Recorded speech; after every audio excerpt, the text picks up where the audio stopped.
नमस्कार साथियों, मेरा नाम है अक्षय और आपका स्वागत है दृष्टि आईएएस चैनल की इस नई वीडियो में। हाल ही में यूपीएससी द्वारा रिजल्ट जारी किया गया है, जिसमें कई विद्यार्थियों का चयन हुआ है जो कि आगे चलकर देश की सेवा करेंगे। हर साल लाखों लोग इस गंभीर और इस कठिन परीक्षा की तैयारी करते हैं, जिसमें से कुछ विद्यार्थियों का चयन किया जाता है। लेकिन सबसे दिलचस्प बात यह है कि जिन विद्यार्थियों का चयन यूपीएससी द्वारा किया जाता है, इस चयन के साथ उनका जो सफर है वो समाप्त नहीं होता, बल्कि सफर की शुरुआत होती है। इसके बाद भी कई सारी चीजें देखने को मिलती हैं। तो आज इस वीडियो में हम यही जानने की कोशिश करेंगे कि जब किसी व्यक्ति का आईएएस या फिर आईपीएस के तौर पर चयन होता है तो उस व्यक्ति पर किस तरह के नियम लागू होते हैं, उस व्यक्ति को किन दायरों में रहकर काम करना होता है। लेकिन वीडियो की शुरुआत करने से पहले आपको ये देख लेना जरूरी है कि हमारे टॉपर्स के पास आपके लिए किस तरह के सुझाव मौजूद हैं। मुझे लगता है जितना नॉलेज वाइज पढ़ना था वो सब हो चुका है काम। प्रीलिम्स बहुत बड़ा साइकोलॉजी का भी गेम है। जो अब बचा है उसमें आप केवल और केवल जो आपने कंटेंट पढ़ा है उसको रिवाइज जितना कर पाए उतना करें और अपनी स्लीप को उसी साइकिल में रखें जिस साइकिल में आपको पेपर देना है। बाहर का खाना ना खाएं और बस खुद पे भरोसा रखें। और जो तुलसीदास जी ने कहा ही है कि तुलसी भरोसे राम के, निर्भय हो के सोई, अनहोनी होनी नहीं होनी है सो होई। तो कभी कभी होनी है सो होई पे डाल के और शांति से प्रीलिम्स दे देना चाहिए। तो मुझे उम्मीद है कि आपने वीडियो देख ली होगी। चलिए अब अपनी वीडियो की शुरुआत करते हैं और सबसे पहले वीडियो की रूपरेखा को जान लेते हैं। तो वीडियो में सबसे पहले हमने न्यूज यानी खबर की बात की। खबर को जानने के बाद हम सिविल सेवाओं के एक परिचय को जानेंगे और सिविल अधिकारियों पर, जो सिविल सेवा अधिकारी होते हैं, ऑल इंडिया सर्विसेज के जो अधिकारी हैं या फिर सेंट्रल सिविल सर्विसेज के जो अधिकारी हैं, उन अधिकारियों पर किस तरह के नियम लागू होते हैं, उन नियमों पर बात करेंगे। इसके अलावा नियम कहते क्या हैं और उन नियमों का इम्प्लीमेंटेशन किस तरह से होता है, उनका क्रियान्वयन कैसे होता है, उस पर भी बात करेंगे। और अंत में एक सवाल पर भी चर्चा करेंगे। सवाल जो होगा वो प्रीलिम्स का होगा। इसके अलावा ये जो पूरा विषय है मुख्य तौर पर सामान्य अध्ययन प्रश्न पत्र 1 और 2 से जुड़ा हुआ है। आप इसे भारतीय समाज और अखिल भारतीय सेवा जैसे खंडों से जोड़कर देख सकते हैं।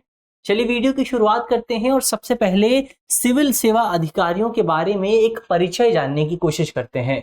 तो मुख्य तौर पर जब किसी व्यक्ति का चयन यूपीएससी द्वारा कर लिया जाता है तो उसकी रैंक क्या आई है और उसने किस तरह की प्राथमिकताएं दी हैं, इन तमाम फैक्टर्स के आधार पर उस व्यक्ति को सर्विस अलॉट की जाती है, उस व्यक्ति को सेवा का आवंटन किया जाता है। और ये जो सर्विस अलॉट की जाती है, ये सर्विस मुख्यतः 2 तरह की होती हैं। पहले नंबर पर आती है अखिल भारतीय सेवा यानी कि ऑल इंडिया सर्विस, और दूसरे नंबर पर आती है केंद्रीय सिविल सेवा यानी कि सेंट्रल सिविल सर्विस। अब इन दोनों पर विस्तार से बात करते हैं। सबसे पहले अखिल भारतीय सेवा यानी कि ऑल इंडिया सर्विस को समझने की कोशिश करते हैं। तो अखिल भारतीय सेवा जो है, इसकी सबसे बड़ी विशेषता ये है कि इसके तहत जो चयन किया जाता है वो चयन तो केंद्र सरकार द्वारा किया जाता है, यूपीएससी यानी कि यूनियन पब्लिक सर्विस कमीशन, जो कि केंद्र की बॉडी है, उसके द्वारा किया जाता है। लेकिन ये जो लोग हैं, जो ऑल इंडिया सर्विसेज के ऑफिसर्स हैं, वो जो काम करते हैं वो राज्य सरकार के अधीन में करते हैं। यानी कि यहाँ पर हमें कैडर की व्यवस्था देखने को मिलती है। तो मुख्य तौर पर चयन केंद्र द्वारा किया जाता है और जो काम होता है वो राज्य सरकार द्वारा लिया जाता है। अब इस तरह की 3 सेवाएं हमें देखने को मिलती हैं। सबसे पहले नंबर पर आती है आईएएस, दूसरे नंबर पर आईपीएस और तीसरे नंबर पर इंडियन फॉरेस्ट सर्विस। यानी कि ये जो 3 सेवाएं हैं ये ऑल इंडिया सर्विसेज हैं, यानी कि अखिल भारतीय सेवा है। इसके अलावा अखिल भारतीय सेवा के विषय में हमें एक विशेषता और देखने को मिलती है जिसका नाम है डेप्यूटेशन। यानी कि केंद्र सरकार कभी कभी राज्य के कुछ अधिकारियों को अपने पास बुला लेती है, कुछ अखिल भारतीय अधिकारियों को अपने पास बुलाती है और उनसे सेवाएं ली जाती हैं। तो ये जो व्यवस्था है, इस व्यवस्था को प्रतिनियुक्ति यानी कि डेप्यूटेशन कहा जाता है। इसके अलावा अखिल भारतीय सेवाओं का जिक्र हमें भारतीय संविधान में भी देखने को मिलता है। भारतीय संविधान का अनुच्छेद 312 अखिल भारतीय सेवाओं यानी कि ऑल इंडिया सर्विसेज का जिक्र करता है। अब आगे बढ़ते हैं और सेंट्रल सिविल सर्विसेज क्या होती हैं उनके बारे में बात करते हैं। तो जैसा कि हमने बात किया था कि जो ऑल इंडिया सर्विसेज हैं उनके संबंध में सबसे बड़ी विशेषता ये है कि इसके अधिकारियों का चयन केंद्र सरकार द्वारा किया जाता है, लेकिन ये राज्य में रहकर काम करते हैं। इसके विपरीत जो सेंट्रल सिविल सर्विसेज के ऑफिसर्स होते हैं उनका चयन भी केंद्र सरकार द्वारा किया जाता है और वो काम भी केंद्र सरकार के अधीन ही करते हैं। इसका मतलब ये हुआ कि सेंट्रल सिविल सर्विसेज जो है उनके तहत हमें कैडर व्यवस्था देखने को नहीं मिलती है। इसके जो अधिकारी हैं वो प्रत्यक्ष तौर पर केंद्र सरकार के नियंत्रण में आते हैं। अब इसमें कौन कौन सी सेवाएं आती हैं? तो इसमें आती है इंडियन फॉरेन सर्विस, भारतीय विदेश सेवा, इसमें आती है इंडियन रेवेन्यू सर्विस यानी कि भारतीय राजस्व सेवा। तो ये तो बात हुई सिविल सेवाओं की एक परिचय की। अब आगे बढ़ते हैं और ये जानने की कोशिश करते हैं कि भारत में सिविल सेवा अधिकारियों पर किस तरह के नियम लागू होते हैं। नियमों की बात करें तो भारत में मुख्य तौर पर ऑल इंडिया सर्विसेज और सेंट्रल सिविल सर्विसेज के लिए अलग अलग नियम मौजूद हैं। जैसे कि अगर बात करें सेंट्रल सिविल सर्विसेज की, तो इसके लिए 1964 में आचार नियम बनाए गए थे, व्यवहार नियम बनाए गए थे। और बात करें ऑल इंडिया सर्विसेज की, तो इसके लिए मुख्य तौर पर 1968 में आचार नियम बनाए गए थे। अब इन नियमों का इतिहास क्या है, इन्हें कैसे बनाया गया, उसकी बात करें तो इन नियमों को बनाने के लिए उस समय भारत के जो गृह मंत्री थे, मिनिस्टर ऑफ होम अफेयर्स थे, उन्होंने, जिनका नाम था लाल बहादुर शास्त्री, उन्होंने साल 1962 में एक समिति बनाई थी। इस समिति को उस समय जो मुख्य तौर पर एक बड़े विद्वान थे जिनका नाम था के संथानम, उनकी अध्यक्षता में गठित किया गया था। और इस पूरी समिति की प्राथमिक जिम्मेदारी यही थी कि भारतीय जो सिविल सेवा, जो पूरी व्यवस्था है, जो सरकारी नौकरी है, उस व्यवस्था में जो भ्रष्टाचार मौजूद है, उस भ्रष्टाचार को किस तरह से कम किया जाए। और बाद में इसी पूरी समिति की सिफारिशों के आधार पर इन नियमों को लागू किया गया था।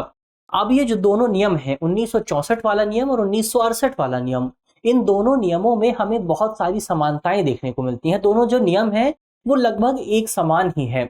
हालांकि दोनों नियमों में कुछ अंतर जरूर मौजूद है, लेकिन बहुत ज्यादा अंतर नहीं है, बहुत सारी समानताएं मौजूद हैं। अब नियम क्या कहते हैं, उन नियमों की बात करते हैं। तो इन दोनों नियमों के माध्यम से, 1964 वाले और 1968 वाले नियमों के माध्यम से, जो सिविल सेवा के अधिकारी हैं, जो केंद्रीय सिविल सेवा के अधिकारी हैं, उन अधिकारियों के आचार और व्यवहार के जो तमाम पहलू हैं, जो तमाम विषय हैं, उन विषयों को संबोधित करने की कोशिश की गई है।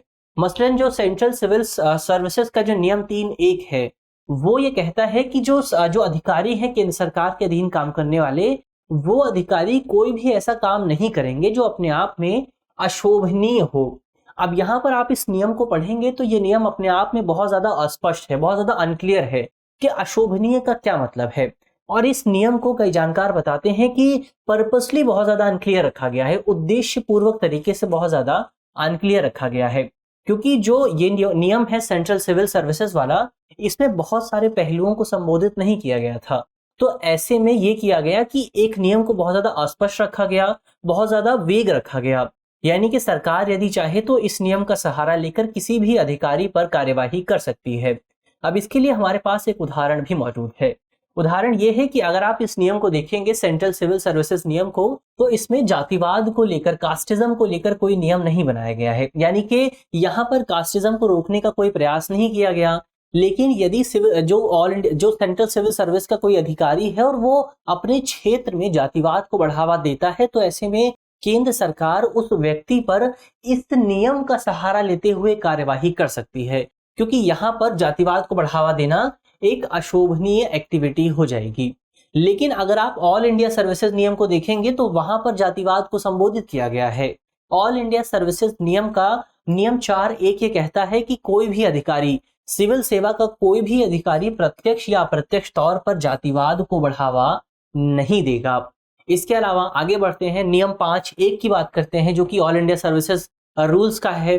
तो नियम 5(1) ये कहता है कि ऑल इंडिया सर्विसेज का कोई भी अधिकारी, यही नियम हमें सेंट्रल सिविल सर्विसेज रूल्स में भी देखने को मिलता है। और ये नियम कहता है कि कोई भी जो अधिकारी है वो किसी भी राजनीतिक दल का सदस्य नहीं होगा और किसी भी राजनीतिक एक्टिविटी में, किसी भी पॉलिटिकल एक्टिविटी में हिस्सा नहीं लेगा। इसके अलावा नियम 5(4) ये कहता है कि कोई भी अधिकारी चुनावों में भी हिस्सा नहीं लेगा, चुनाव से जुड़ी किसी गतिविधि में हिस्सा नहीं लेगा, जब तक कि उसको प्रत्यक्ष तौर पर इस तरह का आदेश न दिया जाए। तो ये तो 5(4) की बात हुई। इसके अलावा आगे बढ़ते हैं और नियमों की बात करते हैं।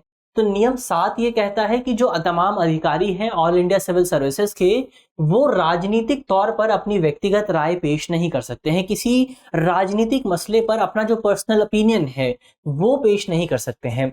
हालांकि यहाँ पर जब आप इस नियम को विस्तार पूर्वक पढ़ेंगे तो ये पता चलेगा कि ये नियम कहता है कि आपकी व्यक्तिगत राय रखने पर प्रतिबंध नहीं लगाया गया। आप एक राजनीतिक राय रख सकते हैं, एक ओपिनियन रख सकते हैं।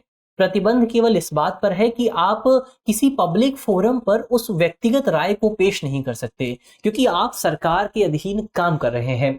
इसके अलावा नियमों में यह भी कहा गया है कि जो अधिकारी हैं वो सरकारी फाइलों और दस्तावेजों पर अपनी राय जरूर पेश कर सकते हैं, क्योंकि वो पब्लिक डीलिंग करते हैं, मीडिया से डील करते हैं।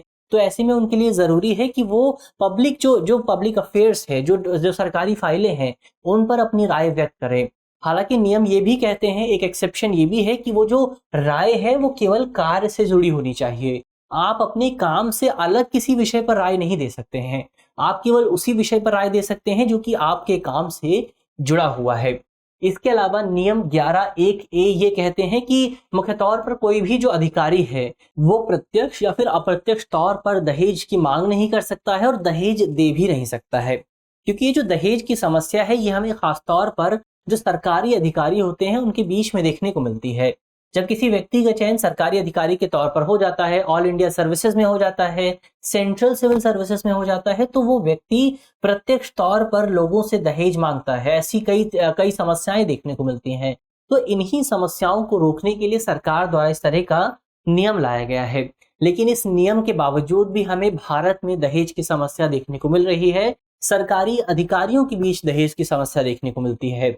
इसके अलावा ये भी कहा गया है कि जो भी अधिकारी मौजूद हैं, जो भी अधिकारी ऑल इंडिया सर्विसेज से जुड़े हुए हैं, सेंट्रल सिविल सर्विसेज से जुड़े हुए हैं, वो अधिकारी 25,000 रुपए से ज्यादा के उपहार यदि प्राप्त करते हैं, यदि किसी अधिकारी को ऐसा कोई गिफ्ट प्राप्त होता है जिसका अमाउंट 25,000 रुपए से ज्यादा है, तो उस अधिकारी के लिए यह अनिवार्य है कि उसको वो अधिकारी इसकी रिपोर्ट केंद्र सरकार को भेजेगा, केंद्र सरकार को बताएगा कि उस अधिकारी को इस तरह का गिफ्ट प्राप्त हुआ है जिसका जो अमाउंट है वो 25,000 रुपए से ज्यादा है, और ये गिफ्ट जो है वो किसके द्वारा दिया गया है। तो ये भी नियम अपने आप में बहुत ज्यादा इंपॉर्टेंट हो जाता है। और ये जो 25,000 रुपए की लिमिट है, इस लिमिट को साल 2015 में पेश किया गया था। तो ये तो नियमों की बात हुई। अब यहाँ पर आप सवाल पूछ सकते हैं कि आखिर सरकार ने नियम तो बना दिए, लेकिन इन नियमों का इम्प्लीमेंटेशन कैसे होगा, इनका क्रियान्वयन कैसे होगा। तो क्रियान्वयन करने के लिए, इम्प्लीमेंटेशन करने के लिए बहुत सारे मैकेनिज्म बनाए गए हैं। उन मैकेनिज्म्स की बात करें तो जो ये नियम है, जो 1964 वाला है और जो 1968 वाला है, ये दोनों नियम मुख्य तौर पर जो सिविल सेवा के अधिकारी हैं उन पर जब उनको सर्विस अलॉट कर दी जाती है और जब उनकी ट्रेनिंग की शुरुआत हो जाती है, जब वो ऑफिसर ट्रेनी बन जाते हैं, तभी से उन पर ये नियम लागू होना शुरू हो जाते हैं। इसके अलावा इनमें से कई नियम तो ऐसे हैं जो कि रिटायरमेंट के बाद भी लागू रहते हैं। जैसे कि एक नियम यह कहता है कि यदि आप रिटायरमेंट के बाद किसी कमर्शियल एंटिटी में काम करना चाहते हैं, किसी वाणिज्यिक निकाय में काम करना चाहते हैं, तो आपको ऐसा काम करने के लिए सबसे पहले केंद्र सरकार से अनुमति लेनी होगी। यदि केंद्र सरकार मना कर देती है तो फिर आप काम नहीं कर सकते हैं। तो ये भी एक नियम है। तो इसके माध्यम से एक इम्प्लीमेंटेशन सुनिश्चित होता है। इसके अलावा यदि कोई अधिकारी जो है वो इन नियमों का पालन नहीं करता, तो उस अधिकारी पर दंड भी लगाया जाता है, उस अधिकारी पर जुर्माना भी लगाया जाता है। और जो दंड है वो दंड दो तरह का हो सकता है। सबसे पहला है मेजर और दूसरे नंबर पर आता है माइनर। इनकी बात करें मेजर और माइनर, तो मेजर के तहत मुख्य तौर पर यही हो सकता है, सबसे जो बड़ी सजा है वो यही हो सकती है कि उस व्यक्ति को अपनी सेवा से बर्खास्त किया जा सकता है, उसको टर्मिनेट किया जा सकता है, या फिर कुछ समय के लिए उसे हटाया जा सकता है।